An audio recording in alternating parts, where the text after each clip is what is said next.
Monday at Roscoe Village Tap. So let's bring her up. Sam Berkman, let's go!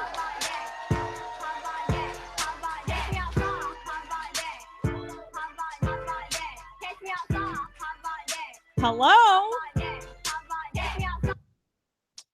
It's my wedding song. Memories. Okay, guys, let's get into it. I'm so stoned, like crazy. Thank you. I'm not eating sugar or carbs. Do you guys know what keto is? Okay, yeah. If you don't know, it's like bougie Atkins. Same concept, but like way more expensive. So you're not allowed to eat sugar, but I don't think that applies to weed candy. So here we are. Real daredevil tonight, breaking all the rules. How are you guys doing tonight? You feeling super chill? Oh man, I had a weird day today. Someone recognized me on the street. It's kind of embarrassing.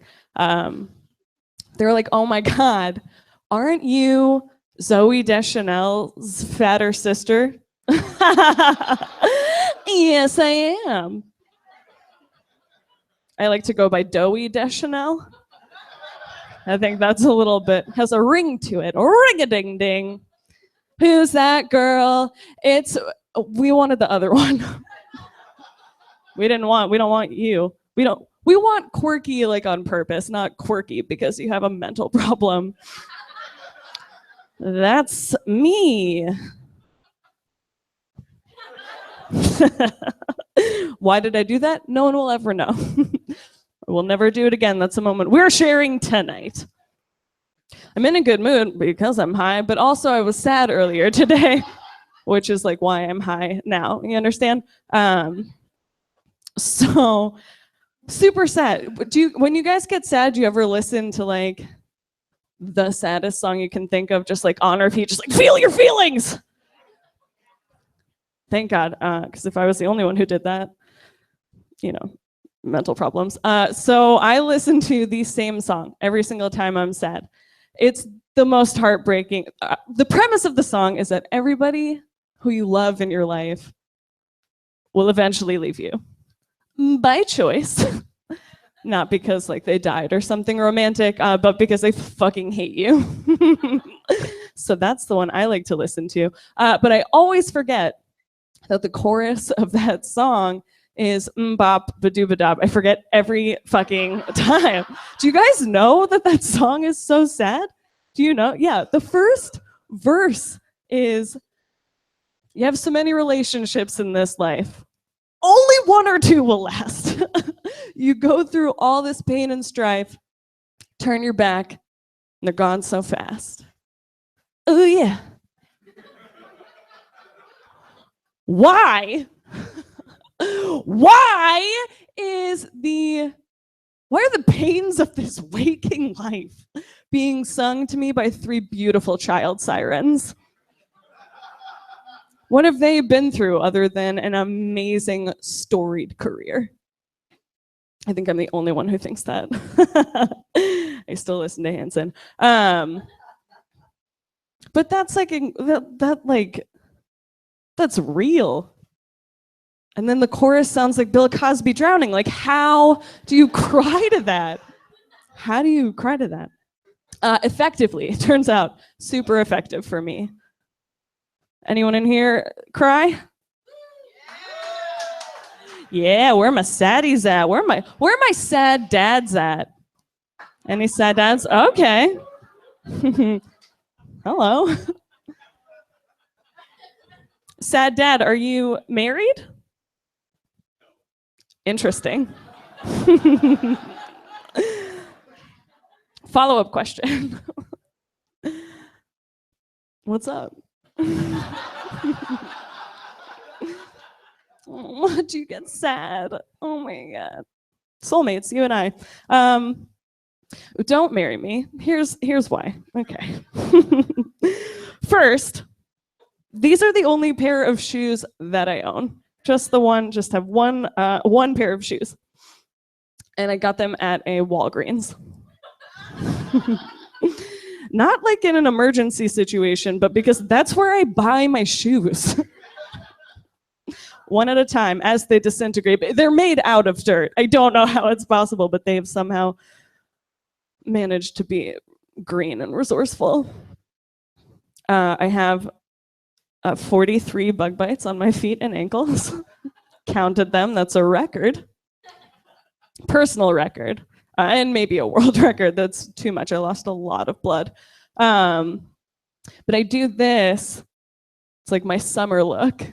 I do that to distract from the fact that my nipples are uneven. Summertime, baby.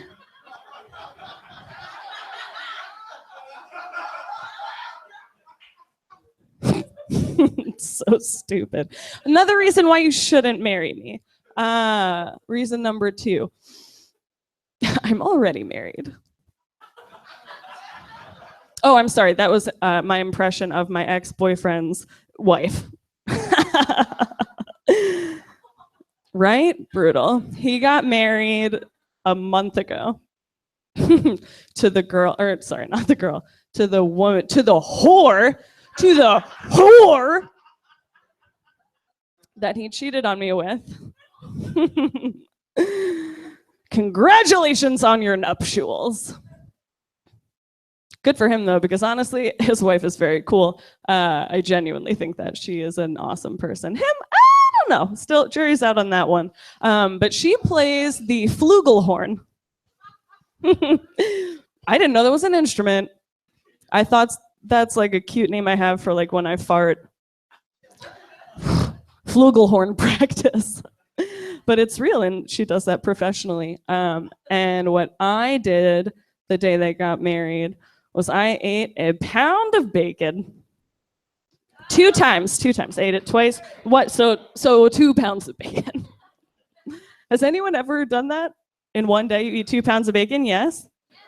You wouldn't happen to be the sad dad from earlier, would you? Hot out today, Chicago. Oh, boy. Heating up. So the thing about summer fashion is I'm not gonna not be on trend. I don't give a shit if I eat 2 pounds of bacon. I'm putting on high-waisted denim shorts and I'm getting on a bike. Don't do that. Just don't don't do that. It was a bad, because high-waisted denim shorts fasten around the meat equator, the old lunch belt. And then when you go to sit on your bicycle, it looks like one of those YouTube videos where you have the watermelon, you just keep putting rubber bands on it, and you keep putting rubber bands on it, then you explode on Belmont on your way to work. So that has been my summer.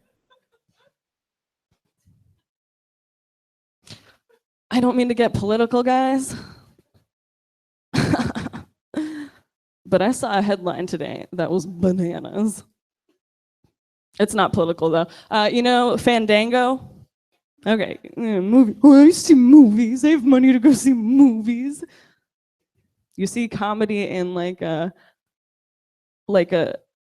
club someone would put in their mansion, just like off in the corner, but like a lot of disco lights, just like for your own personal party.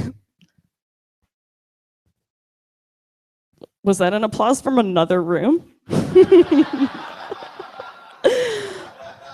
Fucking tight, dude. I'm killing it across the street.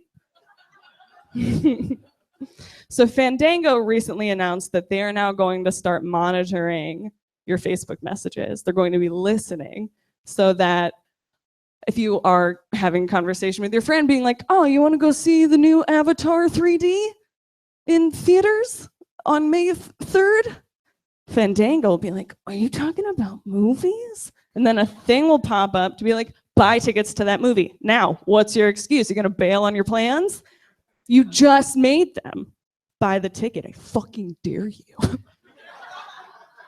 So now you have to like, at first you had to be afraid of, like, if you want to buy an edible because you have to do a comedy show later and you're feeling sad, you go on Facebook Messenger, you hit up your friend who always has the cron. But you have to talk in code like, yo, you got that cron. Now we're gonna have to start doing that with fucking movie plans. You trying to see those braided blues? 3D? I mean, not 3D, not 3D, not 3D. On your way, officer. Fandango's not the police. Yet. Got political. Doesn't make sense, but might in the future. You heard it here first, folks. I'm gonna leave you with something stupid I like to do. Quick backstory, I am in love with someone who is in love with me also, so very cool. We've been dating for like a year and a half, and now I'm finally like comfortable farting around him. I'm talking big blasts, like big, like you have to go to the hospital, but just stay in bed, those kinds. So now I'm like, to be clear, I've always done that in front of him, but now I'm comfortable. So I wrote this song to, in appreciation of intimacy, which is a song he's never heard because I don't actually know what intimacy means. Here we go. Don't look at my butt.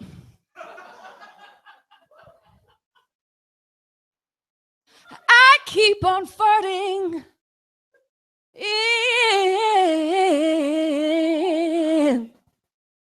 in bed next to you.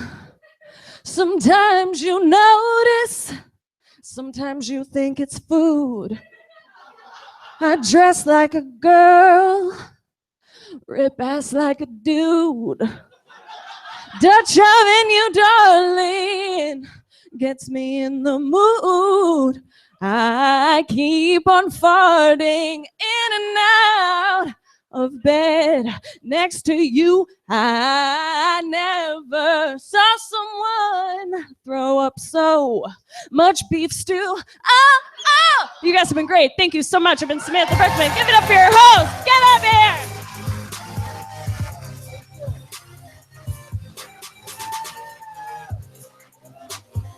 Keep it going. Keep it going. Come on. Oh. All right, guys. We're going to keep this moving because I want you to see these amazing comics, all right? Up next, we've got Brad Kofman. He's live taping his podcast, Comedy Jism, at Second City tomorrow. Okay, so be there. Let's get him up. Come on, Brad. Keep it mellow. I smoke and keep it mellow. I drink and keep it mellow. Every day I keep it mellow. Every day I keep it mellow. I smoke and keep it mellow. I drink and keep it mellow. Every day I keep it mellow. How we doing, 7 Bar? How we doing? 7 Bar, the only nightclub inside of a residential building. I love it here. I've been here several times doing this, and this is the only time that I get to be in the bottle service area. So this is fun. Normally I can't afford this. So this is how I enjoy bottle service. So I was having a kind of a weird day today. I was feeling a little bit down. So I decided, you know what? I'm going to write out a list of goals. So I got a piece of paper. I wrote down all of my goals. I took that paper, I folded it in half, and then I poured marijuana into the crease. And then I put it into a joint. I felt so much better about my lack of accomplishments. So much better. Weed's kind of getting crazy for me now because weed's crazy. No, because forever weed came in a clear plastic bag for me. It was like a mystery thing. It was like, who knows what's going to happen? It's just a bag of weed. That's all it is. Now I get my weed in containers with words on the label. It'll say things like indica or sativa. And I'm like kind of figuring out what they mean. Like indica is when you smoke a blunt with your friends and then nobody talks for 3 hours. And you're convinced it's because something you said. And sativa is when you get home late at night and smoke a joint of sativa and then you go and deep clean your teeth. Never had that thought? You're like, I haven't flossed in a while. I better get in there. My dentist is not going to be happy. Yeah, man, it's getting crazy for me. It's crazy. But So I was on my way here. I walked here, which was a bad idea. It's hot as fuck outside. What's up with that, by the way? Terrible. Yeah, global warming. That's right. Terrible day to wear jeans. It's bad news bears, guys. But as I was leaving, my girlfriend turned to me and she said, "Hey, Brad, why don't you?" She thought I was driving, and she said, "Hey, Brad, drive safe." And I thought, why do we say that to each other? If you don't say it to me, will I roam the streets with reckless abandon? I won't. I'll be fine. I have caught myself saying it sometimes, but I've tried to use it differently because I hate sayings. So I use it to differentiate my friends from people who I don't like. Like when my friends leave a place, I go, "Hey, buddy, drive safe." And if I don't like you, I go, "Bye. You fucking piece of shit, don't come back to my house. I don't even like you." I got a dog recently. Any dog lovers in here? Awesome. Some of you didn't clap. Some of you have no souls. Dogs are the best. Man's best friend. I love my dog. My dog's great. So I'm having one issue with my dog. Well, a couple, but one of my major issues with my dog is that he has to lick every homeless person's face. And it's so gross because he licks my face. And I'm always like trying to stop my dog from licking the homeless guy's face, but I feel bad. It's like me going like, "No, you don't get my dog's love, homeless guy. This one little ray of sunshine in your day, seeing my dog, no, he can't come anywhere near you." And my dog's like, "What the hell, man? Where else am I going to get pizza, shit, jizz, and AIDS all in one lick, man? It's delicious. It's fucking delicious." Well, you know it's true, and that's why I won't let him lick him. Because that's gross. I don't want that in his mouth, man. But the other problem I'm having with my dog is that grown men seem to turn into just fucking idiots around my dog. I don't know if anybody's ever had this problem, but the other day I'm walking my dog and I'm crossing the street and I'm in the crosswalk. There's a countdown. I have somewhere to be, the other side of the street. And this grown man comes up to me and he turns to me, stops me in the middle of the crosswalk and goes, "Chocolate Lab?" I said, "What?" "Chocolate Lab." You could keep saying it, man, but I don't know what that means. "Is that a chocolate lab?" "No, it's a pit bull." "Why are you asking me, man?" When I was a little boy, I had a chocolate lab. He was great. His name was Biscuit. When he was 7, though, he came down with a bad dog cold. I don't give a shit. Why are you telling me? Now we're blocking traffic and my dog is now shitting in the middle of the street. It's a true story.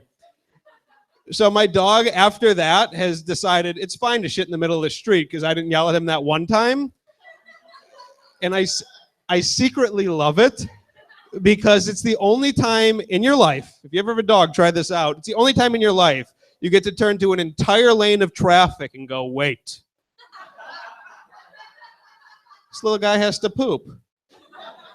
Because if it's you standing there, they hate you. They will run you over. But they see the dog and they go, "What can he do? What can I do? I can't do anything. He's got to finish." Luckily, he's a dog and it's quick. So something I like to do is I feel like a lot of comedians talk at you guys. I want to talk with you guys. I will literally talk about anything you want to talk about right now. We're about to get real intimate, guys. Just shout out a topic and I will talk about it. Did you say anal? Anal bleaching. What is that? Is that when you bleach your anal hairs? Why wouldn't you just shave? All right, everybody shut up. It doesn't work if everybody talks. What was that? Retirement? I'm trying to retire next year, ma'am. I'm on a fast track to retirement at 28. I've got a nice place picked out under the bridge somewhere. It's going to be lovely. I don't know if you've been to the underpass on Lawrence Avenue, right by Lakeshore Drive. Yes, they got their tent set up, man. It's going to be the easy life. So I was thinking about something recently. I was thinking that we all pretend to give a shit about stuff, but I have a test. I've discovered a test that says none of you give a shit about stuff. And I'm going to tell you what I'm talking about in a second. So let's say any of you, this is a question for any of you, clap if you would do this. 100% of poverty goes away. 100% of suffrage goes away. But you have to live under a bridge for the rest of your life. Oh, fuck you. You clapped, didn't you? You clapped? Okay. So you have to live under a bridge for the rest of your life. You're okay with that? Can I talk to somebody who's in their 30s? Yeah, we could all live under a bridge in college, man. College is living under a bridge. That's why college kids go to fucking Nepal and just roam the streets in their 20s, because in your 30s, if you slept on the floor, you're done. You can't get up again. That's it for you, man. So, okay, I'm going to change the rules a little bit. You can stay under the bridge, but you have to stay there for the rest of your life, and you're going to live it to be 95, I've just decided. So that's a long time under that bridge. And people can come visit you, but they're not allowed to give you anything. So you can't receive anything from people. You have to find your own way, like garbage cans. No. I'm sorry, you're homeless under the bridge. Did I not make that clear? Do regular people live under the bridge? No, I don't mean regular. Homeless people are regular too. But you know what I mean. You do it? The Messiah has come back. We have Jesus here, guys. It's unbelievable. It's unbelievable. All right, I'm gonna get out of here in a minute. And what do we want to talk about before I get out of here? I don't want to talk about me. I hate talking about people. Only want to talk about themselves. That is the last thing I want to do, is talk about me. My dog. I already talked about my dog. My dom. Well, I have a dom. He whips me. He's under the bridge too. All right. I'll tell you something I was doing today. I was watching Harry Potter earlier today, and I couldn't help the fourth one, Goblet of Fire or some shit. Yeah, I agree. That is the best one. Has anybody read any of the Harry Potter books? Yeah? Okay, so almost everybody. I've read some pages of all the books. They're very long. I don't know what you guys do all day, but they're very long. But I have watched the movies. And in watching the movies, these guys are like high school, college age, right? Why is nobody fucking? Why aren't they fucking? In the early ones, they should have been lying about fucking, because they'd be in high school. Ron should have been like, hey, I was getting a blowjob in my train car dragon. And Harry would be like, hey, I saw you over at Hagrid's house. Was he giving you the blowjob? I think you're lying, Ron. I'm just saying, I feel like if we're going to be real about it, they should have been fucking. Quidditch is fucking? How is Quidditch fucking? What was that?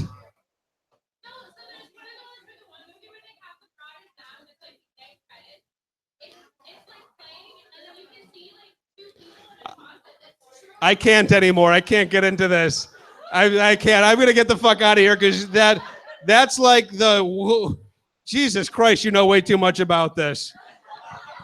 All right, guys. I've been Brad Kofman.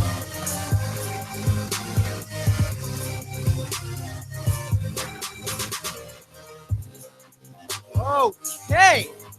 Wow. Oh. Thank you guys all so much for being here. I got to tell you, it means the world to me that you guys are here to see these people, see this show. I'm sick right now, but I'm here because I love all of you. I love all of our comics. So let's give a round of applause again for all the great people we've got in-house and all the great people we've got on stage. Oh. All right, up next for you guys, we've got the one of the producers of Dope Meets Fresh this Sunday at Emerald City Coffee Uptown at 7:30. Let's get him up here. One of my, I love this man, Tommy Karner.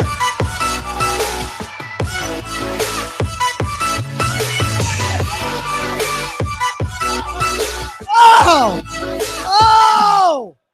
You all look so scared. How are we, guys? Huh? Make a little noise, why don't we?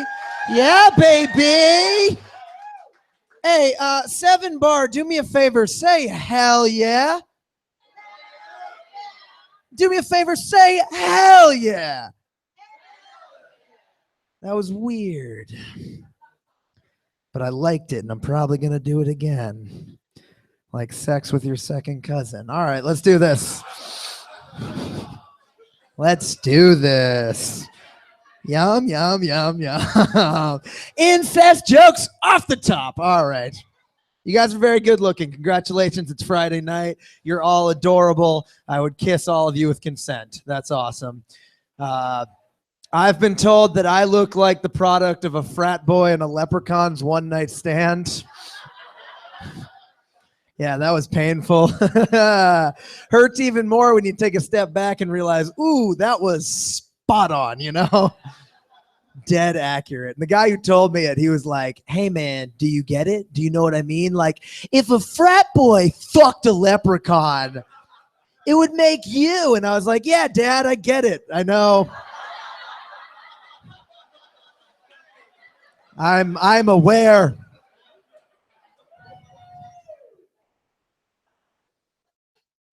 I slept with this young lady once. It was a one-night stand.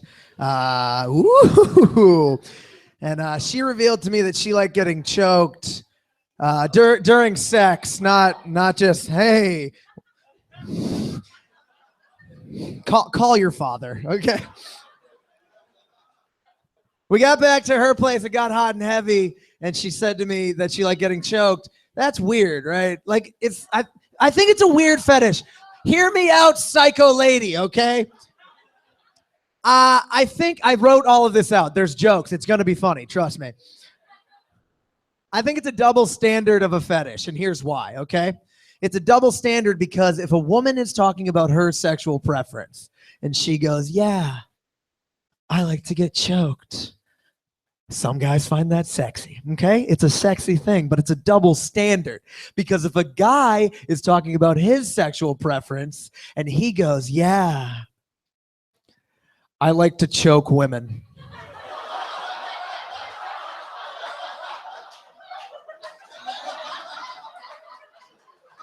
That guy's a fucking murderer, okay?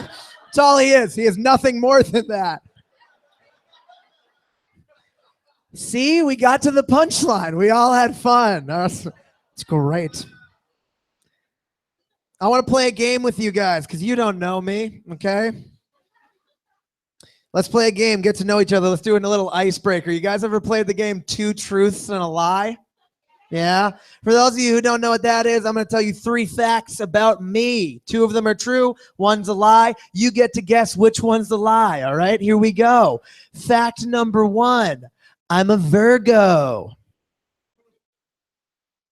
Fact number 2. I'm a Gemini. Fact number 3. I've had ringworm over 25 times.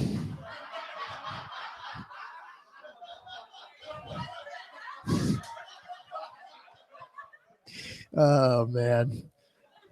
You guys are fun.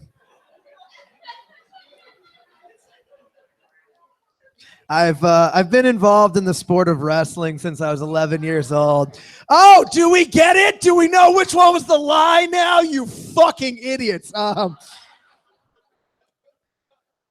remember, so I started coaching high school wrestling when I was 22.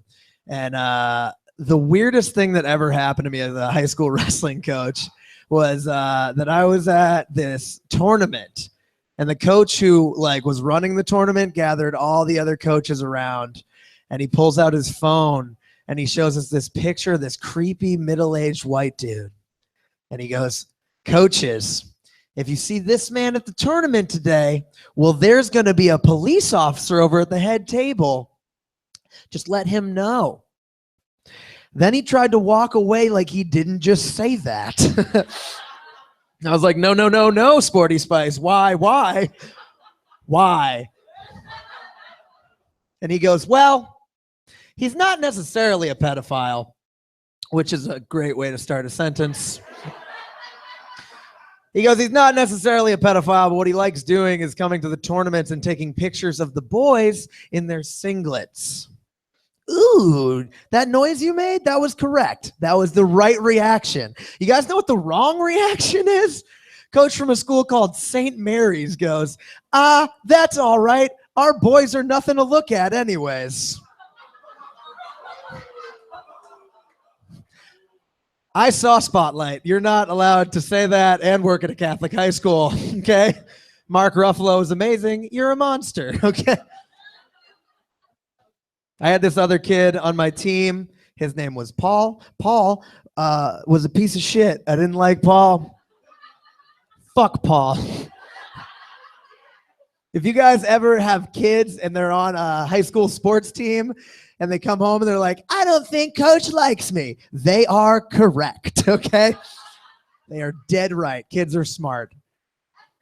Paul used to show me pictures of him and his girlfriend on his Instagram at the gym posing. And he'd be like, look, coach, check it out. And it would say shit like couples who work out together stay together. That's not fucking true, okay? No, because people who work out in general, they are ambitious people. They want better things. They're at the gym, they want a better body. And when they achieve that, they're going to want a better significant other, okay? So couples who work out together stay together? No, no, no. Couples who smoke weed and binge watch Netflix together stay together, all right? Yes, dude, you're goddamn right, because they don't want anything. They are content with their lives. Ask any stoner in all the Midwest. Hey, man, are you thinking about getting out of your relationship? Oh, dude, I'm not even thinking about getting out of my fucking pajamas, okay? I don't think about getting out of shit. I think about getting into shit, dude. I'm going to get into Cocoa Puffs. I'm going to get into this How I Met Your Mother marathon. And later, I'm going to get into my girlfriend's arms because I like being the little spoon when I'm high.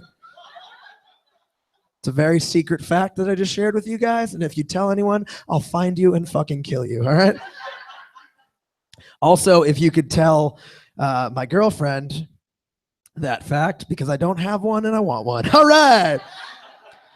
I am single, I am poor, and I am stuck in the 90s.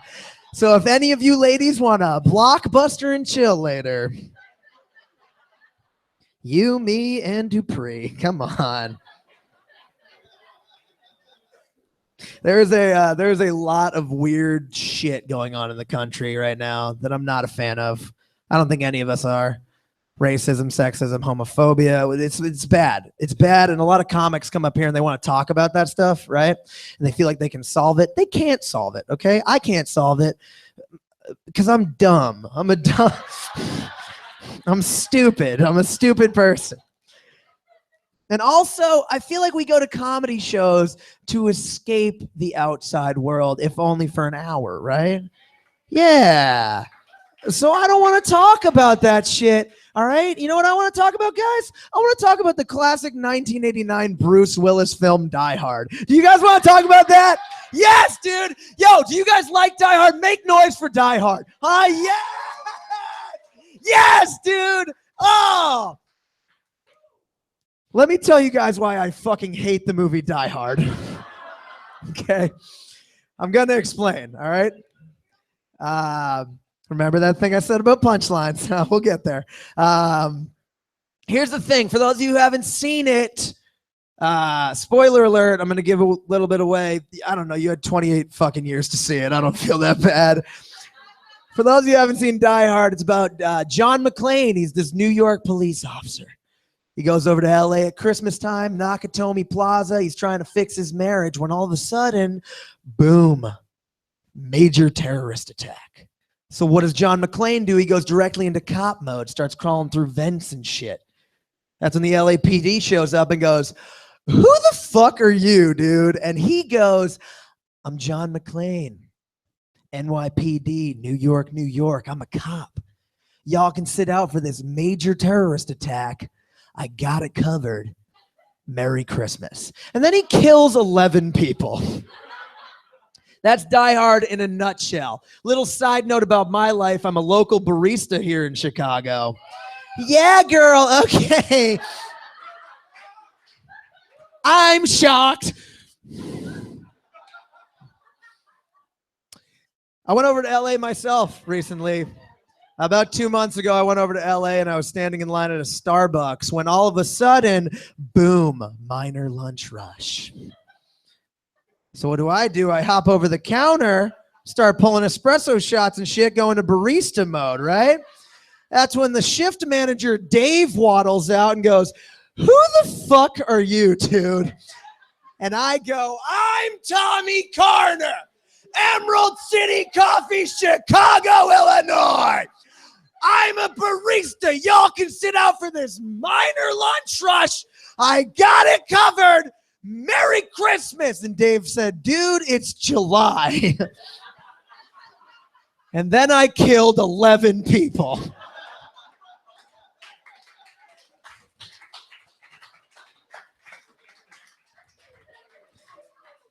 And I went to jail.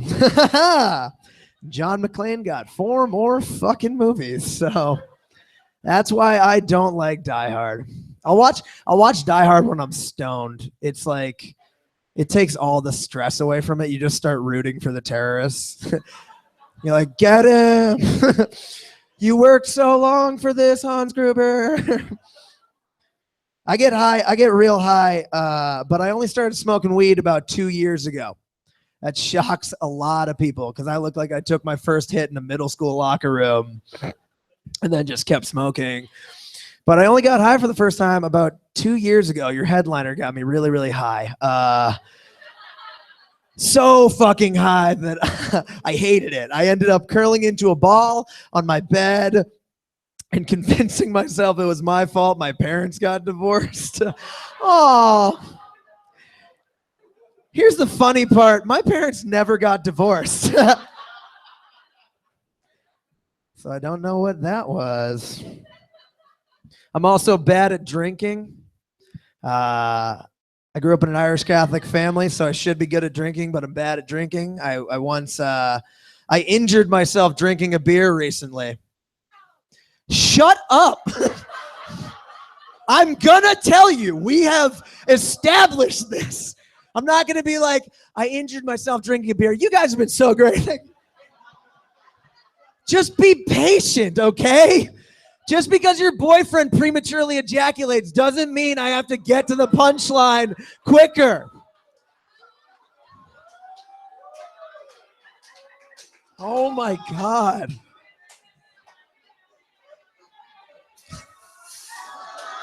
Flip, flip, flip, flip, flip, flip, flip.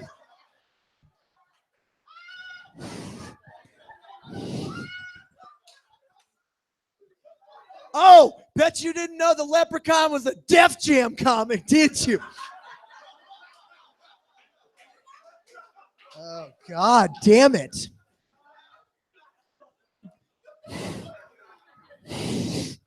So I injured myself drinking this beer. And you hear that and you think, what did you do? Like get drunk and twist your ankle stepping off a curb? I fucking wish. I actually pinched a nerve in my neck chugging a Dos Equis. Yeah. Because I'm the opposite of the most interesting man in the world. Oh, I don't always drink beer because I don't have health insurance. Hey, 7 Bar, say hell yeah. My name's Tommy Karner. Thank you, guys.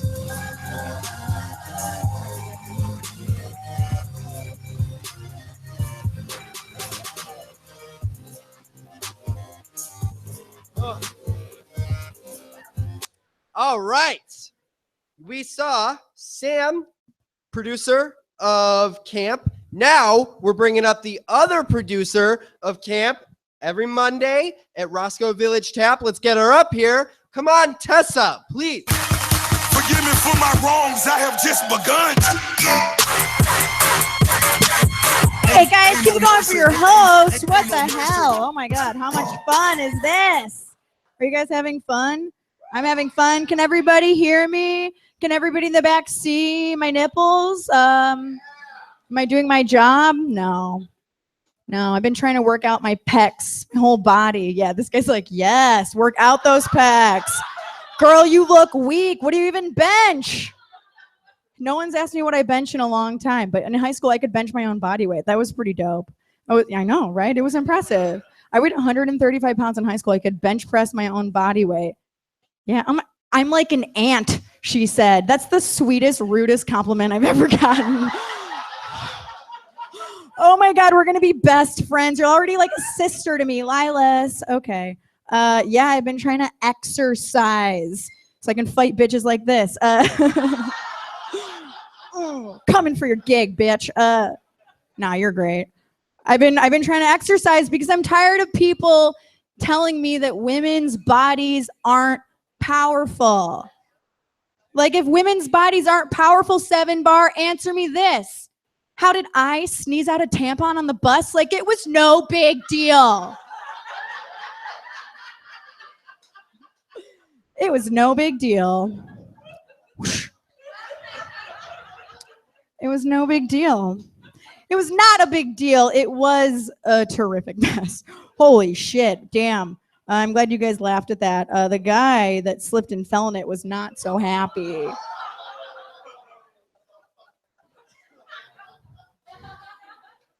It was the bus driver. Yeah, no, let's change the subject. Have you guys ever been banned from the bus? It's pretty hard. Kind of crazy. Kind of crazy. Oh my God. I'm glad to be here. You guys are super fun. I love Chicago. I've lived in Chicago for about 4 years. I moved here from Cleveland. And every time I tell people I'm from Cleveland, they say like a couple pretty generic dumb things. The first thing is usually I say, oh, I'm from Cleveland. And someone I just met says, I'm sorry. Yeah, motherfucker, we just met. That's what I call rude, right? Like, now that's what I call rude. Volume 47. Because you are literally the 47th person who have told me that. That's crazy. Like, and I don't know if you guys don't know the history of Cleveland. I think Cleveland is a great city. I'm not gonna like fight anybody over it. It's not like the best city in the world. Like, it's not like a city like Boston where people are like, this is the best city. Like, it's like Cleveland people are like, nah, we know, but we like it. We're from here. It's cool. Like, fucking leave us alone. But if you don't know why people would say I'm sorry, one, it's because they've never had an original thought. And yeah, so if you've said that, just know you're a fucking hack. And two, people say that because in the 70s, Cleveland kind of had a river, yes, a body of water that was so polluted that it caught on fire. Yeah, there's a great beer in Cleveland called Burning River Ale. They named it after that. So yeah, I mean, I get it. This is a joke. So people started calling it the mistake on the lake because white people love catchphrases that rhyme.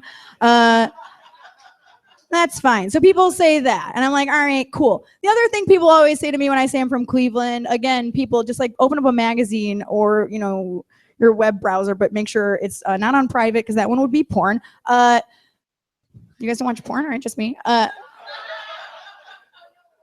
Only on my iPad. Anyways, it's an old iPad. It really can't do much else. Yeah, the other thing people will say, they'll be like, oh, you're from Cleveland. What do you think of LeBron? That's a dumb question. Like, LeBron is the backbone of our economy in Cleveland. Like, I love him. Like, we are now a winning city. I don't know if you guys have heard of the Cleveland Browns. If you haven't, got good on you. Like, there's nothing to it. So it's like, we need LeBron. We need LeBron. But people always say, like, what do you think of LeBron? It's like asking a Clevelander what they think of LeBron is like asking a spoiled millennial what they think of their stepdad. Like, yeah, he's an asshole, but he still pays my bills. He sells a lot of shirts. That's fun. Yeah, I'm actually, yeah, this drunk lady loves it. It's good. I'm a drunk lady too. It's all good. Yeah, I'm actually from a suburb a little bit outside of Cleveland, and it's not like a super shitty town, but it's like it's a place where there's like 3 anti-abortion billboards and an economically priced strip club. So it's a little bit of an oxymoron. Yeah, it is. It's a little weird. It's like not people there aren't like not everyone there is addicted to hard drugs. Wait, is heroin a hard drug? So people there are addicted to hard drugs. Okay, yes. The lady who called me a fucking ant thinks she knows about drugs. Yeah, I'm not even like a regular ant, like a family ant, like my sister has a kid ant. I'm just like we're all just little ants. All right, I know this is a Dave Matthews song. Okay, anyways. Yeah, I'll tell you guys something else. I used to work for this bar when I first moved to the city. I worked for this bar, and when I trained for the job, now keep in mind, when you work at a bar, you are expected to do shots on the clock. So I expect this job not to take itself too seriously, right? When I trained for this job as a bartender, they told me in the training, they called it an onboarding process. I was like, great language, but I'm not buying it. They said, we expect employees to show up to work prepared. What we like to say is we call it show up to work first date ready. I was like, well, that's vague. I don't know what that means. I found out, and I'm glad they specified. What they meant was you show up to work with your hair done and your makeup done, like ready to connect with people and have a great time. I'm super glad they said that because I was going to show up 3 drinks in expecting free food and ready to leave immediately. It's like, you don't know how I fucking date. I do like to drink. I like to drink a lot. I think I might be too good at it. A little bit too good at it. I guess I learned this recently. I guess I have what medical professionals say is an addictive personality. But what I say is daddy didn't raise no quitter. I'm genetically not a quitter. Do you guys understand? Like my dad made our family crest. It was just a flattened PBR box and a picture of a corroded liver. Underneath it said, don't quit. Asterisk, unless it's marriage, your mom's a bitch. That's why I started drinking in the first place. Some of you guys didn't laugh at that while your parents are still married. Good for you. Fuck yourselves. We're all broken. This is fun. Oh my God, we're having a blast. I love it. So much fun. I won't even tell you that much about my parents. I will say when I moved to Chicago, at the beginning, my family was like, oh my God, you're going to a new city. We're worried about you. We want to make sure you're okay. So they sent me a care package. Make some noise if you've ever gotten a care package from your family. Yeah, that's the right amount. Wait till you hear about mine. I think I got the worst care package of all time. I have no other experience on this, but I got in my care package, my family sent me, my sister, my mom, and my dad all included one thing. That's my nuclear family right there. My sister included 3 books about improv because I was moving to Chicago and I was eventually going to take an improv class. I wish she would have just included a handwritten note that said, don't do that. Yes, and save yourself some money. What? I don't know. That's a hacky fucking joke, but you guys are fun. That's dumb.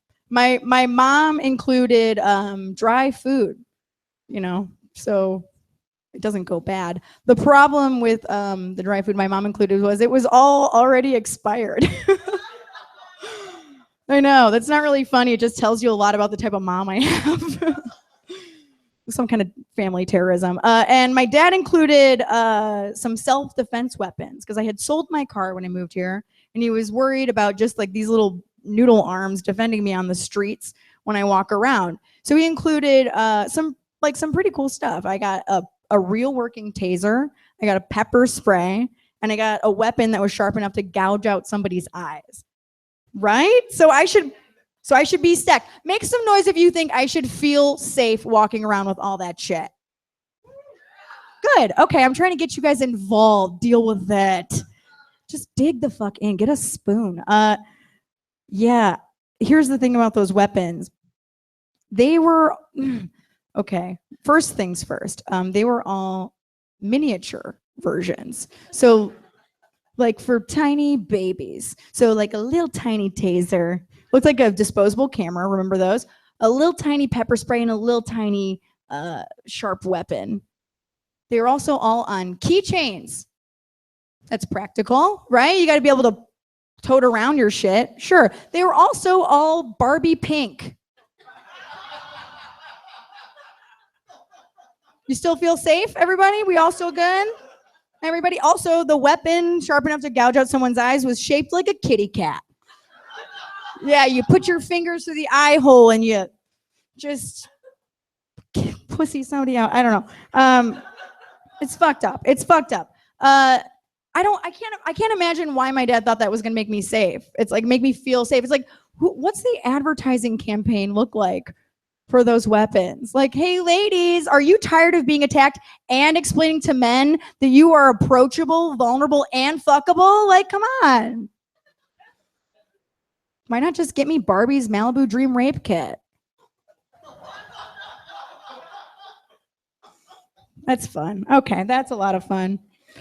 I'm only going to tell you guys a couple more things. I'm just going to tell you one more thing.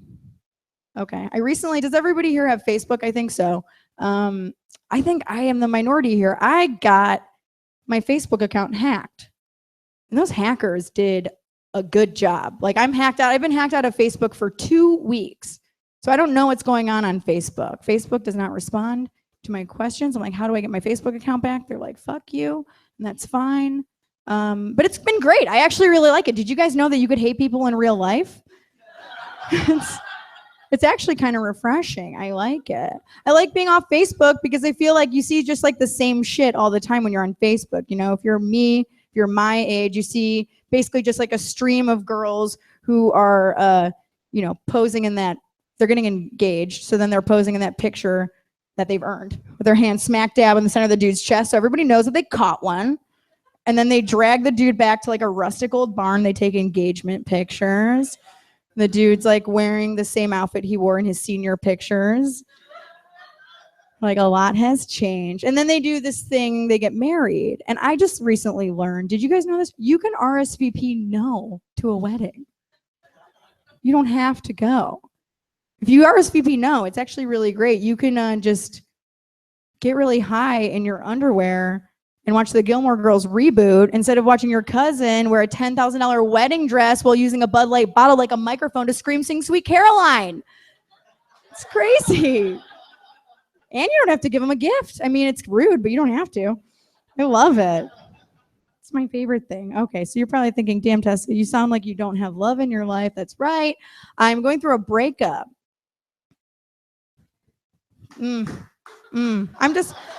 I wasn't pausing for your reaction. I was pausing to think about what I was going to say about it and just like to just reflect for a moment. This isn't anything new. If you know me, I'm in the type of I'm basically the reason that the Facebook It's Complicated relationship status exists. So I'm always going through a breakup. I'm always dealing with this shit. I'm in a very complicated relationship. It's a real pain in my ass.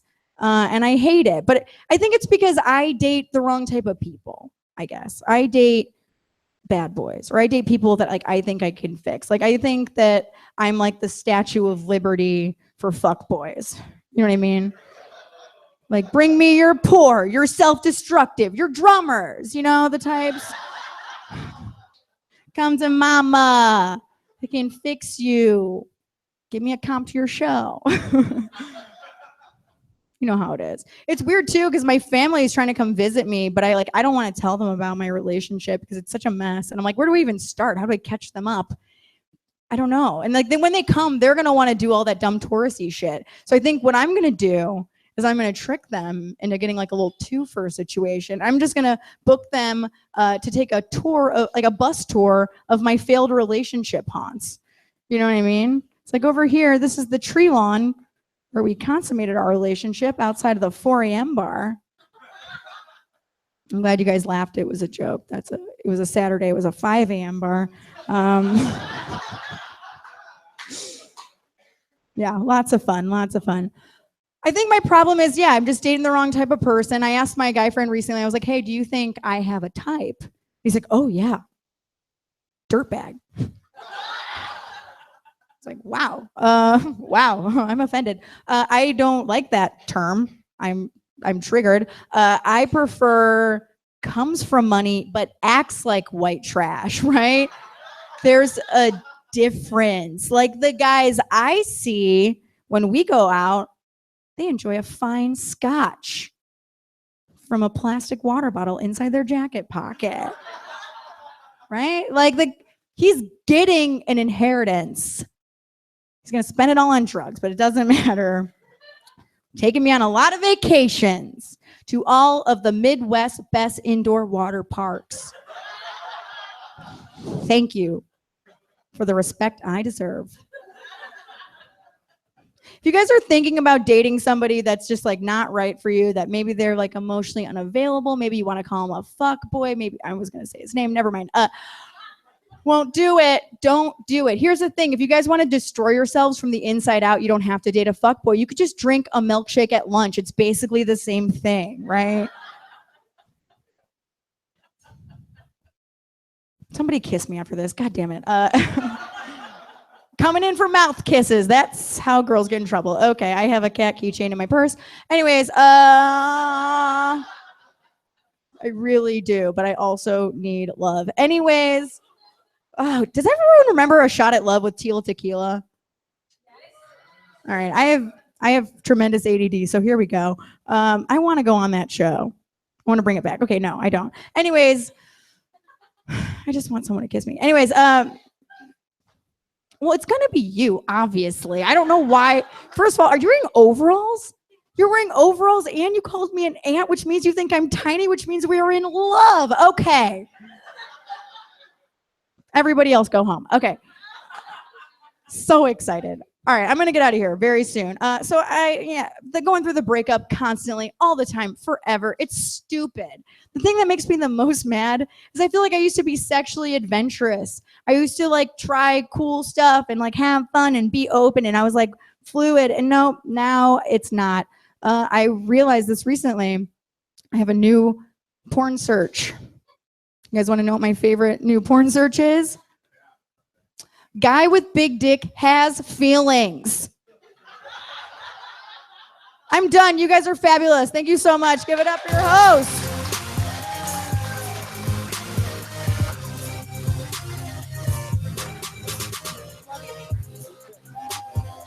Oh. All right, everybody. This next person that we've got for you guys, not only is he the person that we've had on Backyard Besties the most out of all comics, also, I'd be lying if I said my mom didn't have a huge crush on him. He's the producer of the Young Hustle show at the Laugh Factory. Let's get him up here. Come on, Josh.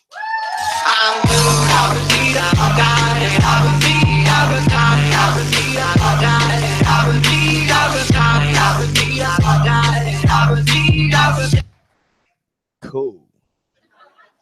I gotta be honest, I was a little bit nervous to come up here because this is the first time in my life that I've ever performed in front of an all-black audience before. This is amazing. This is gonna be a lot of fun.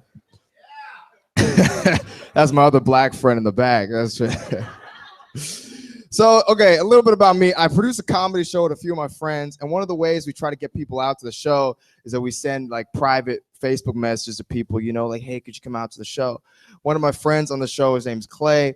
He sent over 400 messages one day, and Facebook was like, wow, that's amazing. Keep going. We love you.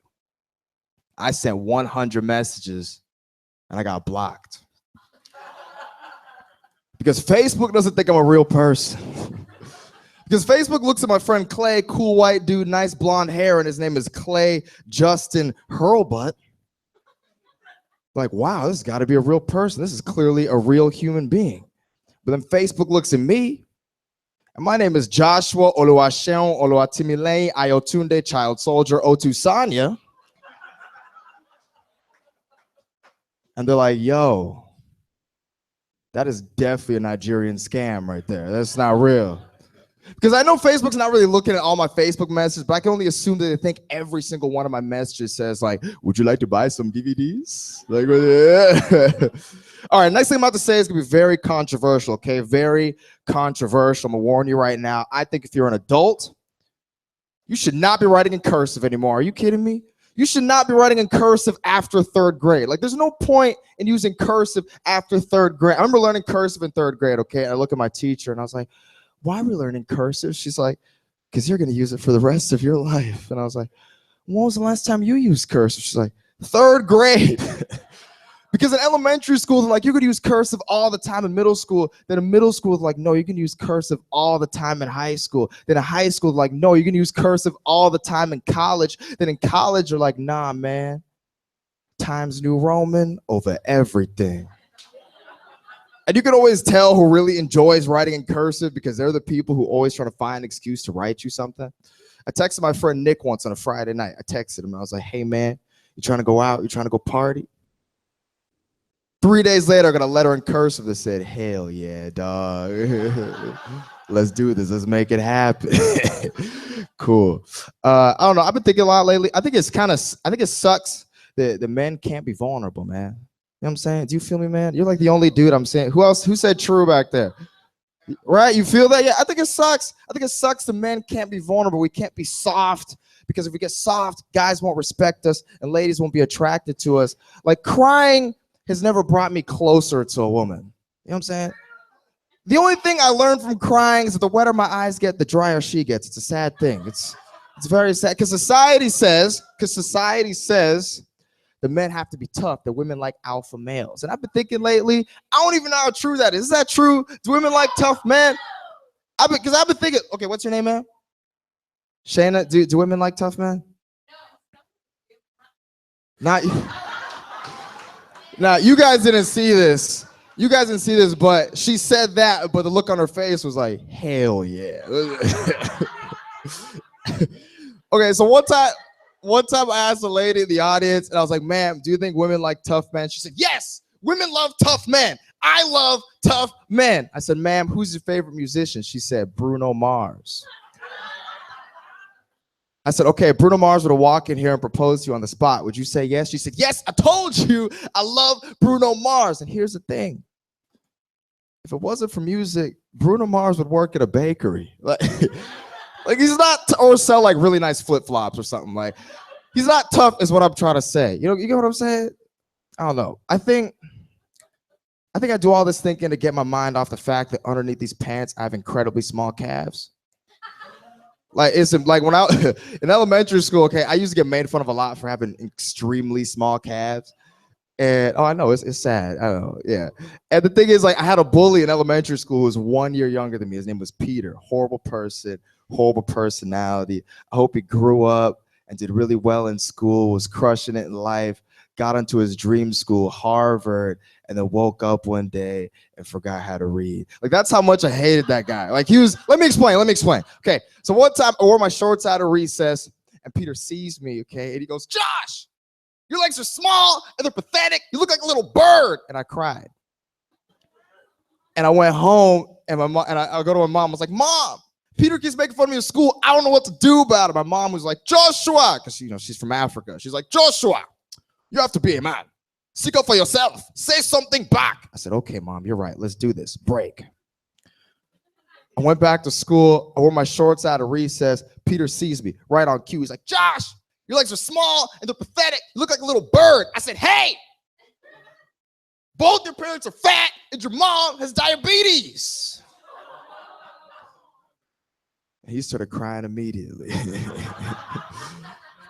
And he walked away, and I was so happy. I was so proud. But then 2 minutes later, I felt bad because I felt like that was a really harsh way to speak to my little brother. It was a horrible thing.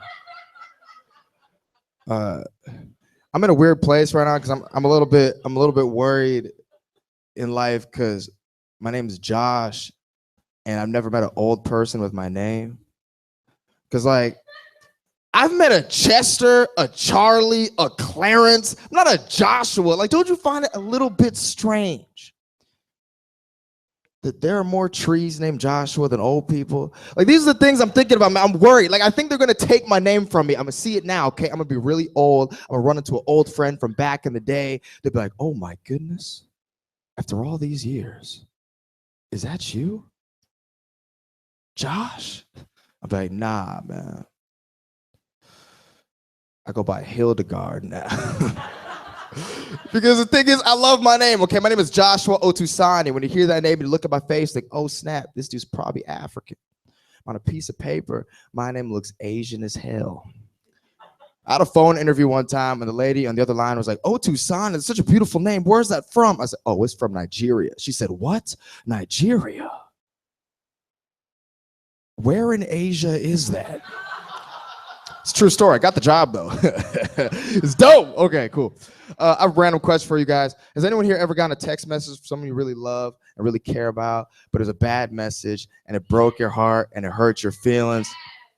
I asked this question because yesterday when I was taking a walk, it's kind of late at night, I got one of those messages from someone I love and really trusted and really care about, but it broke my heart and it hurt my feelings. It almost ruined my night. I figured, you know what, since we're here right now, it's Friday, and we're all a family, I'm gonna read you guys that message and we're gonna get through it together. Is that cool? Okay, cool.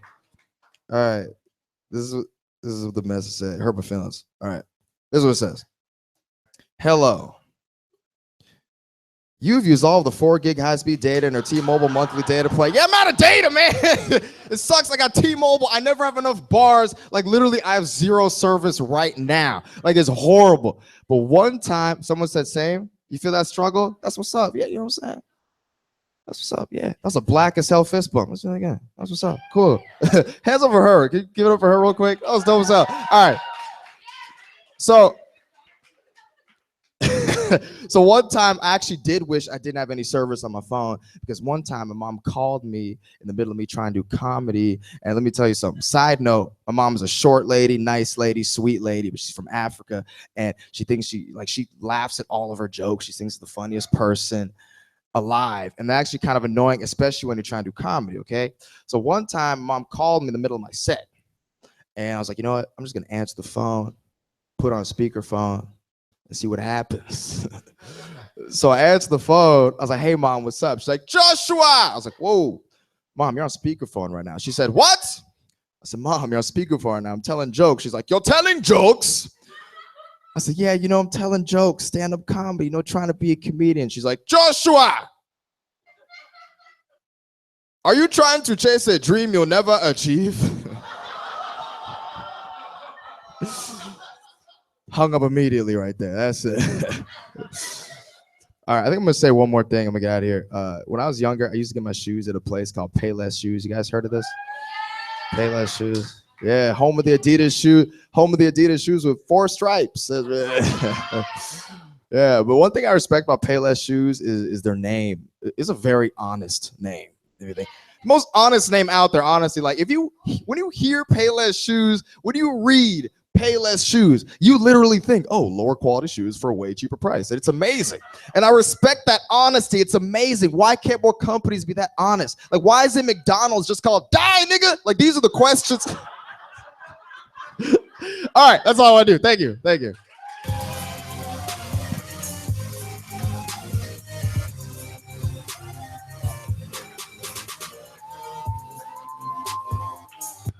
Almost spilled his drink. That could have been bad. All right. All right. We got 2 more comics for you guys, so let's give it up for everyone we've seen.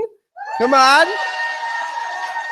And next, let's give it up for who you're about to see. She's a producer at the Chill as Fuck show at Second City this Saturday at 10:30. And she's also a producer of Tuxedo Cat, so let's get her up here. Lee Aboav.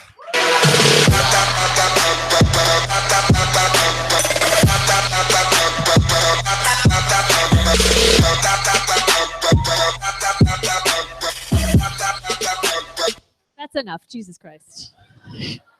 Don't. I will do that the whole time. Please stop it. Oh, man. You guys are an awesome audience. A young audience. A very young audience. Yes. Give it up for yourselves, you youth. Are you guys in college? What's your major? No. Oh my gosh. So, I know you guys are a young audience. I saw a bunch of you in the bathroom. Who saw me doing my makeup? That's called having 3 jobs. Did you see that? Yeah. Which one of you and your friends said, I'm on Adderall? See me after, please. I'm sorry, I didn't mean to out you. Is your mom here? Okay, good. See me after. Wait, is it you? Who said they did the edit? Oh, you, the one that's been screaming the whole time. Who would have guessed it? Who would have guessed it? You got to be careful with those uppers. They'll get you. Truth, I know, girl. Be very careful. Speaking of uppers, this has nothing to do with uppers. It was so hot today. It was so hot, right? Like, it's warm. I didn't plan on wearing this outfit. I didn't plan on it. Like, I didn't plan on having the entire bottom half of my vagina showing at this audience in front of all of you. You know what I mean? But I did. I had to do it. And I feel like, are my nipples showing? Good. Now all of you have to show me your nipples. Tit for tit. You know what I'm saying? I don't fucking care. I really don't. I knew they were showing. That was a trick question. I saw the hot boy that lives underneath me. Okay, wait. The hot boy that lives in the apartment underneath me left the apartment as I was walking in, and he was on his bike, and he's leaving the apartment on a bike, just shirtless, hairless. And I was like, huh? I opened the door as he was rolling out, and I went,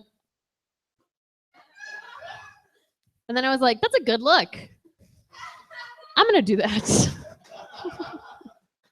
Oh, I'm just really looking forward to the weather being cooler. Yes. See, I know you feel my pain on this. I'm sick of shorts. I never want to wear shorts again. Oh my God, for as long as I live. I would be great just wearing black pants for the rest of my life. Because I don't know what happened. I turned 28. You all have this to look forward to. I don't know if the shorts got shorter or my vagina got bigger. But it's like constant camel toe this summer. It's like, nom, nom, nom, nom, nom, nom, nom, nom, nom. It's like my vagina's hungry for denim.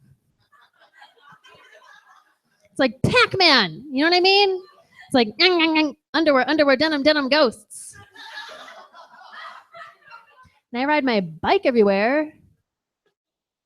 You ever try to ride your bike when your shorts are inside of you, sir? It's very difficult. It's very difficult to do it that way. The whole time I'm just like, are my pubes showing? Are my pubes showing? Are my pubes showing? I know, it is so real. Just let them show. I just started wearing dresses all the time so I could be 100% sure, yes, my pubes are showing. I see you.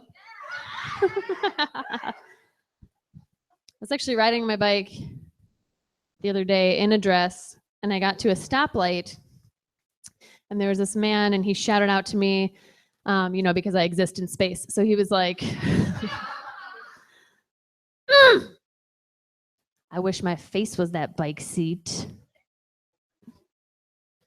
And I was like, oh, I'm on my period. Do you have a snorkel? Goggles, nose plug? How long can you hold your breath? Sir, where are you going? My friend I was riding with was like, you're so extra. I was like, really? Because between the two of us, that man just shouted to a stranger. He wanted a stranger to sit on their face. Like, I feel like he's being extra, right? Oh, man. I'm an angry person. Like, I was waiting for the bus today, and I saw a man eating a Snickers bar, and he was chewing with his mouth opened. And then he threw the Snickers wrapper on the ground next to a garbage can, and I thought, should I kill him? I stared at him for like an uncomfortable amount of time. I was just like... Then I had to ride the bus. Why is it every single disgusting person in the city of Chicago is on the bus at the same time as me? That's why I stick to the biking. I was riding my bike the other day. I was in a bike lane on Halstead, right? Safe. Beautiful sunny day. Wind whipping through my helmet holes. But there was this blonde woman in a black SUV, and she's like swerving in and out of the lane. And if you ride your bike, you know you want your bike to be like your lover, always underneath you. Or chained up somewhere safe, right? And if you know me, you know how true that is. And if you don't, talk to me after. So I decided to pull back for my own safety, let her do her thing. But we meet up at a red light. Yes, I wear a helmet and I stop at red lights. I'm a hero. And I look in through her window and she's texting. Yes! I couldn't believe it either. So I tapped on her window very politely. Could you please not text and drive? You're swerving in and out of the lane. It's really dangerous. And she very politely rolled her window down and screamed, "Fuck you, bitch! I hope you die!" And I leaned into her window and I said, "I will!" You idiot. That's how basic biology works. You hope someday I'll die? Like, dream bigger. If you want to insult me, you have to add like a soon on the end of that. Then I just started fucking with her. I just started riding alongside her, being like, "We're all mortal, lady." She turned left. I don't know if it was because of me, but I like to think it was. I do have a heavy period. That's real. Let's talk about it. Thank you. Yes. Oh, where are my HPs at? Yes. Thank you so much. That's where your power comes from. It's true. It's so heavy. Mine too. Do you ever? I have what's called a mega period. Do you have a mega period? Do you know what that is? That's when for 7 days out of every month, it's just like, wah! It's like a waterfall happening. It's like a faucet turned all the way up. It's so heavy that it's like a pad and tampon situation. I have to double up. Sometimes when it's really heavy and you sit down for a long time, it's like it stores itself up, right? What's wrong, buddy? Do you feel uncomfortable? Do you know what's really uncomfortable? Having a heavy period for 7 days out of the month. My body literally rips itself out of itself. So sorry that you're uncomfortable with this conversation. Okay. I'm sorry. You're great. I'm just joking. You're being a great sport. It gets worse. It gets so much worse. It's going to be really bad. Sometimes it's so heavy. You sit down for a long time. You stand up, and your vagina becomes like a paintball gun. It's just like, shut. It's like paintballs hitting a mattress. It's like, pop, pop, pop, pop, pop. And I'm not a responsible person. Like, I should not have a period. I don't know whose idea it was for me to have one, but I'm not responsible enough to have one. Do you know how many times I've accidentally wrapped up a panty liner and thrown it into the toilet and flushed? Did you know all those signs they hang on the stalls that are like, "Please only flush toilet paper"? I didn't know they were talking about tampons. I didn't know that you weren't supposed to flush. You guys don't know what I'm talking about, but you're not supposed to flush that down the toilet. Did you know that? I didn't know that either. I was like, who would put a cardboard applicator in the toilet? No, they don't tell us. Let me explain this to you. The pipes in Chicago can't handle like a regular tampon. So I'm supposed to pull a bloody thing out of me, wrap it in toilet paper, and put it in the garbage. But please tell me all about how balls are terrible. Okay. So hard to have testicles. I'm literally like a warrior. Okay. Every month. Good. I have a super heavy period. It also means when you have a mega period, it means your body overproduces pheromones. Right? So that means that my uterus is so powerful that I could sit in a room with someone else who has a period, and my uterus is like Darth Vader, and it'll just sync your cycle with mine. That was aggressive towards you. I guess it's more like Magneto. It's just moving the iron in your body. Nerdy crowd, I'm into it. Thank you, yes. Oh, wait, I'm not a responsible person. I shouldn't have a period. My biggest fear, I have to write myself little notes that are like, hey, you put a tampon in at 10 a.m., don't forget. Or if you put one in overnight, you're like, wake up in the morning and pull that thing out of you. My biggest fear is that I'm going to shove a second one in there, which would be impossible because I'm so tight. Is that all I have to say about periods? Is that all I have to say about it? No, it's not. Who said I hope? I'm going to spend the rest of the time talking about nothing but bloody vaginas. Who said I hope? This set is dedicated to you, sir, with the big beard. I was in a relationship with someone for 8 years. Ew. Oh my God, I know. Ooh. We met, I'm not that old. We met when I was really young. Sometimes when you meet someone when you're young and you fall in love, you don't get to experience certain things sexually if they're not into it and you're monogamous. You know what I mean? Like, he was not very sexually expressive at all. Like, I had brought up with him. You're good. I had brought up with him, I was like, hey, you know, I have never done butt stuff. I've never had butt sex. I feel like we should try this out. And he was like, ew, absolutely not. That sounds disgusting and painful. And I'm not into that idea at all. And I was like, cool, we're breaking up. So if that sounds good to you, you can hit me up after. I have a strap on with your name on it, and I will penetrate you. I will put it in your butt. I call it Pegasus. Pegasus, white man. You get it. Do you want to get it? All right.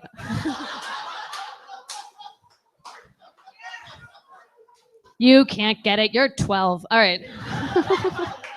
Talk to me when you graduate. But one of the other things he wasn't into is that he wouldn't really fool around with me if I was on my period, which made me feel, I know, for a long time I felt like it was like a gross bad thing. Has anyone here had sex with someone who's on their period? Yes, oh my God, warriors among us, be proud. Thank you so much for your service that you've done for us in this country. Because I recently started dating someone and we started fooling around and they were like, and I was like, oh, we can't have sex, I'm on my period.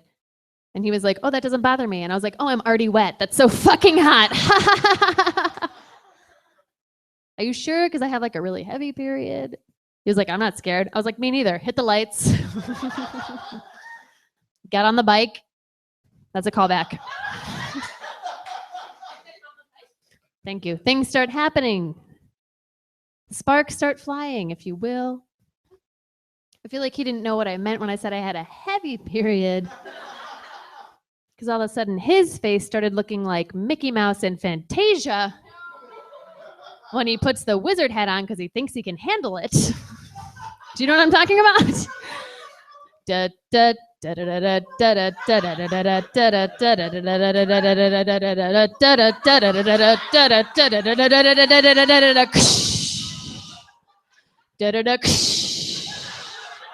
That's blood.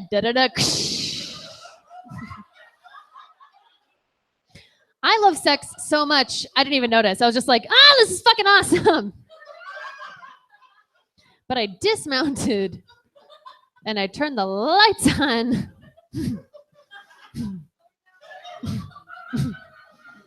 It looked a lot like this, you guys. It was just like this in my sheets. My sheets are white, mistake. He had like a puddle in his lap. There was a bloody handprint against the wall where I had braced myself. I turn around, I was like, holy shit, he's gonna freak out. Oh, no. And he's sitting there and he just looks down in his lap and he looks up at me and he just goes, what the fuck? What the hell? He starts laughing, I start laughing. Beautiful experience, you guys. Because this thing that I thought was so gross turned out to be something that I know is hilarious. It's not gross, it's funny. I got so cocky about it, I turned around to show him this handprint on the wall. Not thinking about what this situation looked like. He was like, oh my God, it looks like you murdered somebody with your ass. It's the best compliment I've ever gotten. It gives the term apple bottom like a whole new meaning. You know what I mean? Like, talk about a red delicious. I'm going to leave you with that image. I'm Lee Aboav, you guys. Thank you so much.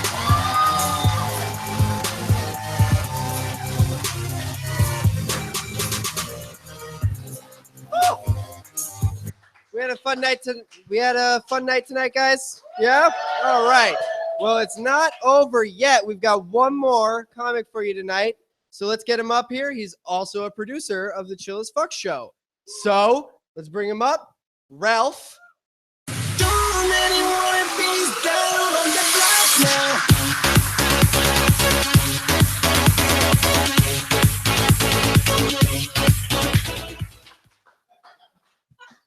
It sounds like an Asian game show. I should be.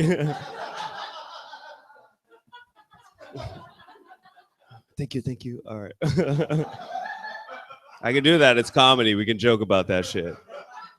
I got ignored at Chinatown one time, like completely ignored. And I was like, wow, Chinese, they outranked the racism. All right, that's uncomfortable? All right.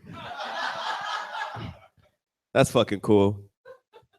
Yo, amazing crowd. You guys are amazing. I was like, are there gonna be laughs for me? Like, that's like, everyone's doing good in the back of my mind. And I'm like, yo, they better save some laughs. Yeah. Y'all better save some laughs for me in the back. Right. What are y'all doing? What are y'all doing on a Friday night here, huh? Hell yeah, thank you. You're the one that called her an aunt? Yeah. That's a good ass compliment. Hell yeah. She ain't never see Bug's Life. She was like, that's an insult. I was like, girl, unity. You see them together? Fuck up a trash can.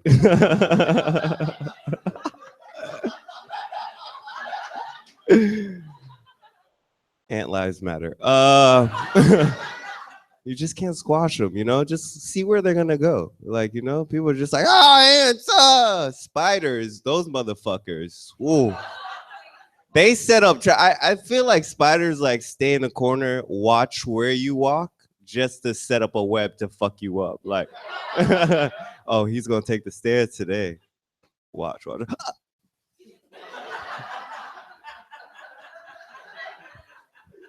Let me get his roommate. I'm fucking having a good time. I'm drinking red wine. Why? Yeah, hell yeah, we got some red wine? Hell yeah, yes. These are bloody shoes. All right. You guys hear that Cardi B song? Oh, it's so good. It's bad. It's like, I don't know what she's saying. Like, you know, if I don't see you, I don't fuck with you. I was like, wow, this is good. There's people in the front like, who is Cardi B? This is the niche audience that I need to talk. Hey, Cardi B. All right, cool. Let me bring it back. Hey, let me bring it out. I'm Ralph. I scare people when I don't wear glasses. I scare people when I don't wear glasses. I usually do wear glasses, but I don't. And usually now either people are scared of me on the train or they tap me on the shoulder like, hey, you know who you look like? Designer. Hey, you know who you look like? 21 Savage.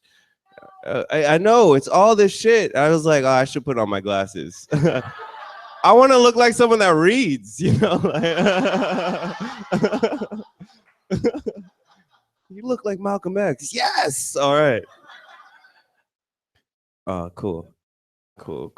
Can you guys see me? I know if I disappear from the light, it's gone. I'm done. I'm from Lakeview. That's what I'm friends with. I'm not a gangster, bro. I lived in South Florida.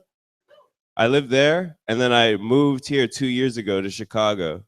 Now, when you tell your friends you live in Chicago and they live in South Florida, all my friends know Chicago is from World Star. That's all their information is. So they're just like, oh shit, Ralph's the thug, he's a gangster, he's surviving out there. Every time they call me, it's like from concern. It's not like, they're checking in to see if I'm like, hey, Ralph, man, how you doing out there, man? You all right? I'm like, yeah, I'm good, bro. Do you know I'm a barista, right? I work with Tommy. I'm so good. Huh? Yeah, I am the one that got him high. He's not bullshitting. It was the funniest. Listen. Tommy, I'm having my time. You had yours. You shut up. You shut up now. When I tell you, first of all, honestly, he tried to make it cool up here. It wasn't cool at all. Like, honestly, you know how like someone fucks up your high, like where you're just completely sober? Like you're like, fuck, bro. I just wasted my money. I got Tommy high. It was 2 years ago, and we moved to Chicago. And I smoke all the time. Tommy never smokes, and I was just like, "Yo, we should smoke, celebrate our time." We moved to Chicago. We got an apartment. You know, just relax. No, I don't smoke, man. I'm just a fighter. I'm just like, bro, smoke, and it's just like there's levels to smoking. Like, first of all, dab is like the crack level. Like people that smoke dabs, which is like concentrated wax of marijuana, they smoke that shit and just and talking to them is like a 56K modem. Like they're not even talking anymore. I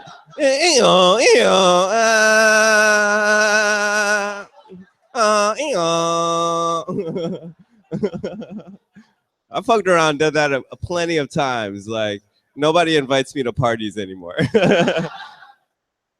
But I got Tommy so fucking like, all right. So I was like, yo, smoke this blunt, man. And a blunt is heavy already. It's a tobacco wrap and then weed. So it's just like, boom, like you feel it. Like, but if you smoke it right, because he wasn't smoking right, he was wasting my money. You know what I mean? I smoked, he was like,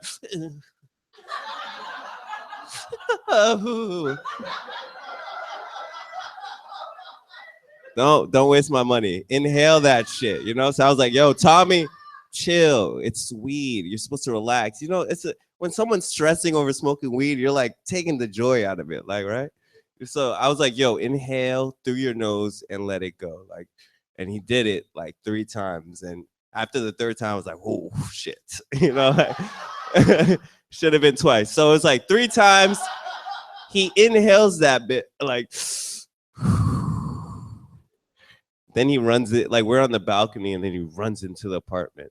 And then in the bathroom, he's like, everything is fish eyes. I was like, what? It's like the lenses on out. I was like, oh, boy, okay. And then like we're in the kitchen chilling, and then he crawls into a corner and just like cowers.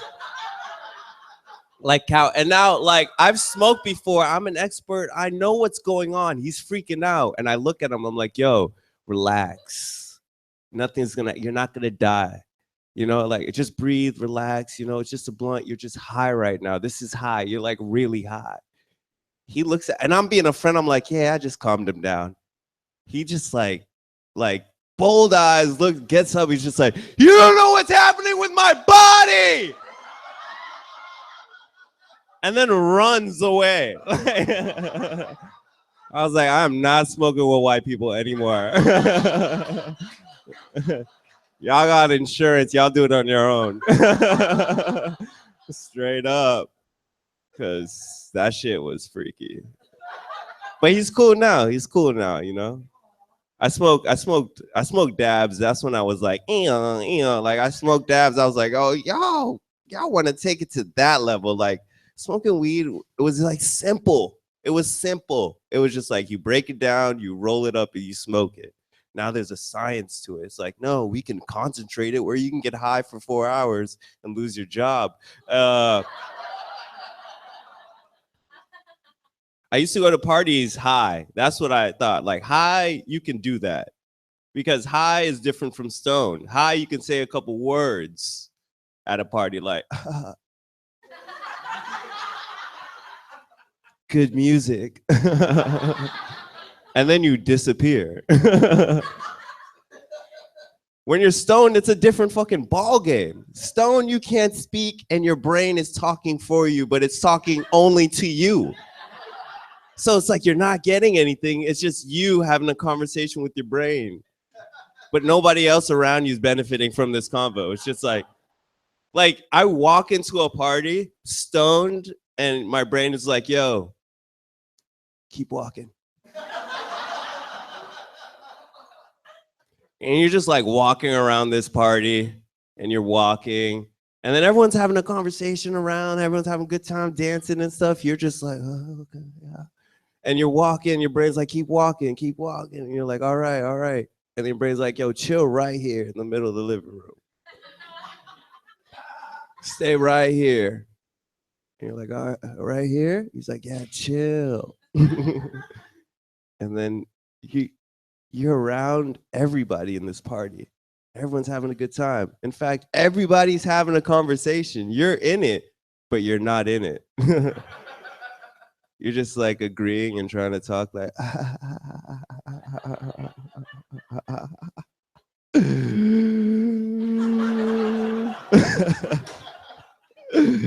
just breathe. Oh shit, yo. Kelly's funny.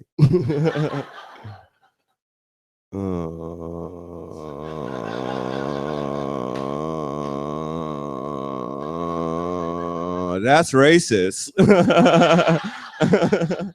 And you just disappear and go next to the DJ. That's what I like to do when I'm stoned and high. I just go to a DJ. Because DJs, you know what they don't like? People requesting songs. They don't like getting talked to at a house party. There was one DJ that hates requests so much. His name as a DJ was DJ No Request. It was so funny. I like those DJs. They don't talk, they just play music. Here you go. Here, jam out. Take that stress from life and like, you know, I don't know. But you know, like, just take it away. Take it away with the music. Like, get away. But some DJs like bring stress with the music, and I don't like that shit. Like, you know, like some DJs I feel like are just lonely. Like when they're DJing by themselves, like, and they just want to talk like to the people. Like, but it's annoying for me. Like, listen, I'm dancing and I'm having a good time because it's rare for me to dance and have a good time. Like, I'm just like, yo, I paid money to get in here. I'm thinking like money, like, you know, like, oh, I just paid $8 for a drink. Shit, I better get a dance. But the DJs, they're lonely up there. They want to dance. All they do is, hey, fellas. I see y'all having a good time dancing with the ladies out here. Come talk to me. I'm lonely. Oh, y'all don't want to talk? That's cool. I see y'all dancing out there, fellas. Let me ask y'all a question. If you got $50 cash in your pocket right now, put your hands up. Be like, yo, chill. When did it become about finances, right? Girls looking at you like, yo, you didn't put your hands up. I'm like, hey, I got my debit card. I like DJs. They have a lot of energy. Like, that's what they are. They're supposed to hype up a party. I used to be in college like you guys with hopes and dreams. I don't know why. You see the world's going to shit. I'm kidding. Believe in yourself. Seriously, public communication majors, really believe in yourselves. English majors, question yourself. Let's just go down the line. Engineering, y'all got it. Y'all won. Y'all got it. Y'all study and shit. But you know what? That's crazy. Like the medical students and the lawyers, they're the ones that get the fucked up the most at the bars. Like real shit. But anyways, I was in college thinking I could do that. Like I would take like Adderall when I can afford it, but usually I can't. So I would do 5-hour energy. Cause that's the broke man's Adderall. Like that 5-hour energy. That was the key to success in college for me. I drank 1, I'm gonna get my bachelor's. Drank 2, master's. Drank 3, freak people out. That's how it is. No, I think I was the first person to like overdose on 5-hour energy. Like I just dropped out because I was like getting jittery and shit, and freaking people out. Because I was under the philosophy like the more energy you have, the more good vibes you give. You ever been in an elevator with me on good energy? Like, hey, what's up, man? What floor you going on?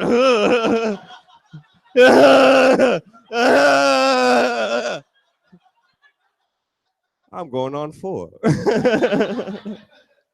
I quit energy drinks because I thought I was gonna be that guy that just would fucking like like just OD for real, like just wouldn't stop shaking, like, you know, just jittery and freak people out. And to the point where my only job was to talk to high school students about the dangers of energy drinks. Like, that would be my job, like to scare high school students. Like, hey, listen. I used to take 5-hour energy, the monsters, huh? And now, I can't hold my grandchild. And drop up. That's funny. That's funny. Because I don't want to do that. I want to hold my grandchild, you know? I don't know if I even want kids. That shit's crazy. I work at a restaurant. Those are like, ugh. Like kids at a restaurant, parents that have kids at a restaurant gave up. Like, you know, like they give no fucks no more. Like they're just like, destroy another place, right? I work at a franchise place. I'm proud to say it. I'm not. Okay. I work at the Olive Garden. I don't know. What is that? What is that, huh? English majors. I work at the Olive Garden, okay?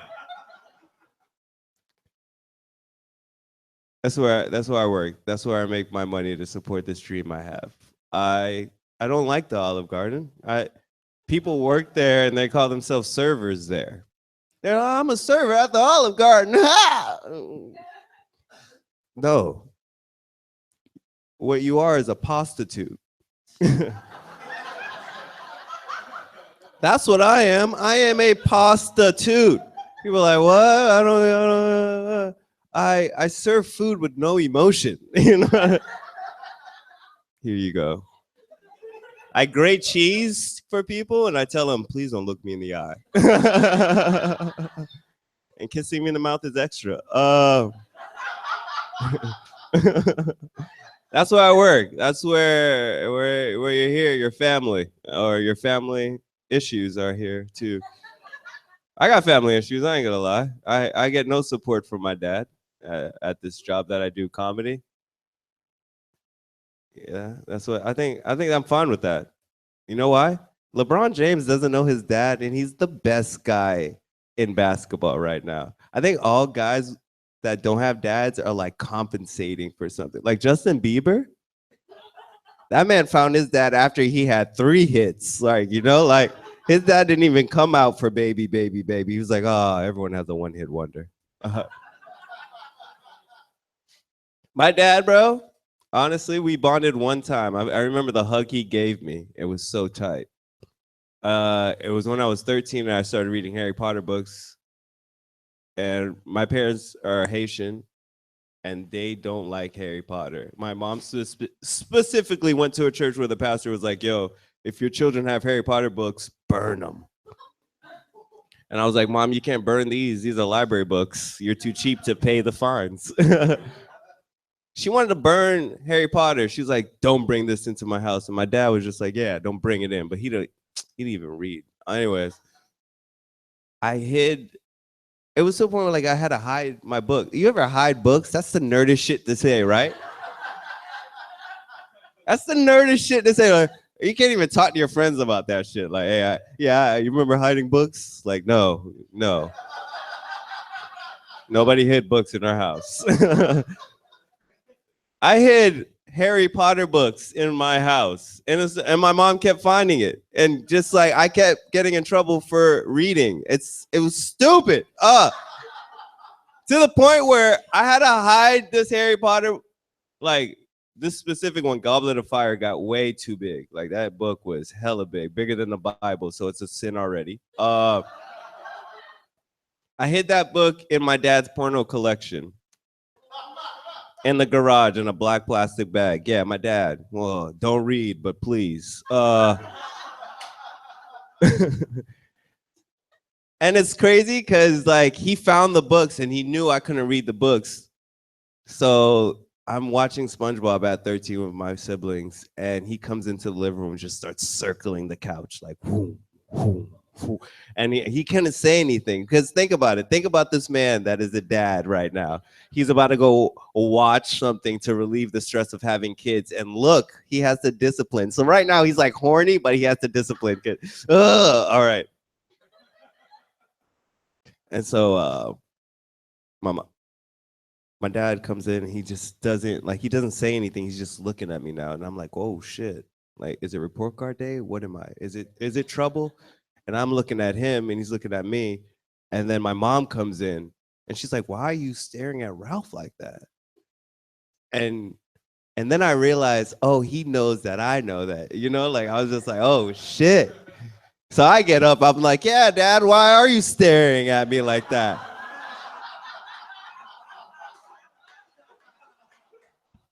And he's looking at me and he grabs me, puts me on. He's just like, because I love you, son. And I whisper in his ear, I was like, oh, yeah, but who's trying to hurt mom worse? They got divorced. Reading is power. Beating is not.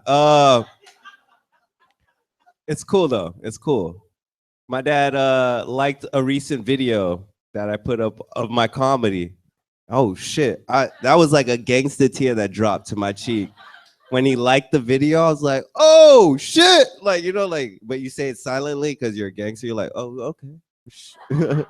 And then he left a comment underneath the video. This Haitian man said, Ralph, hey, my son, you're not the best one. Steve Martin is the best one. And then he posted a picture of Steve Harvey.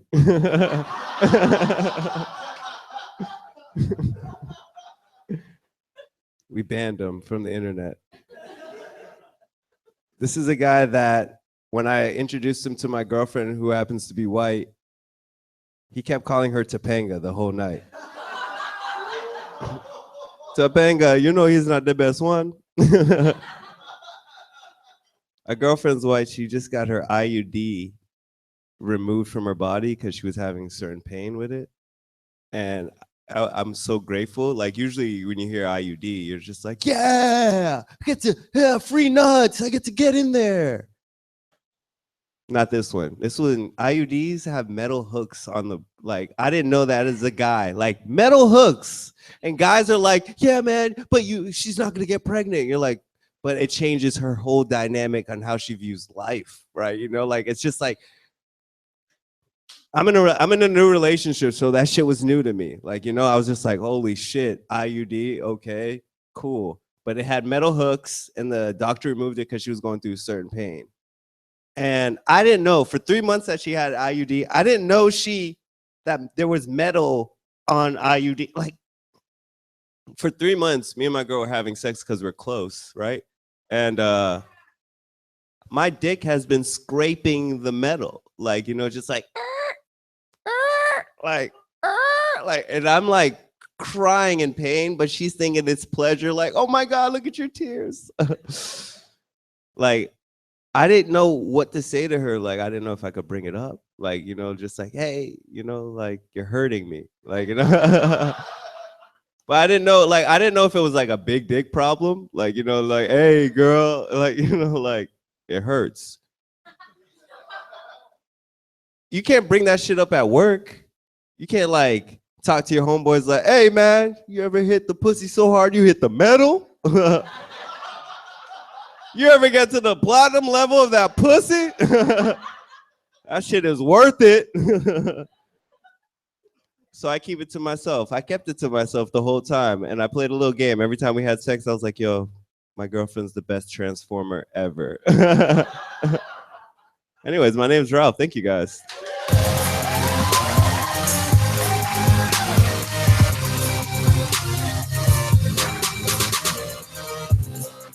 All right.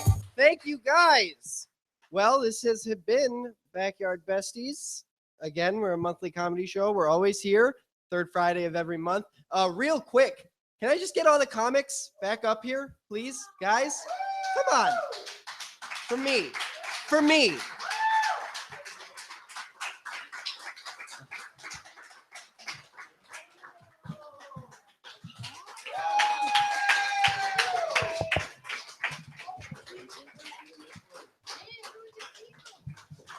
All right.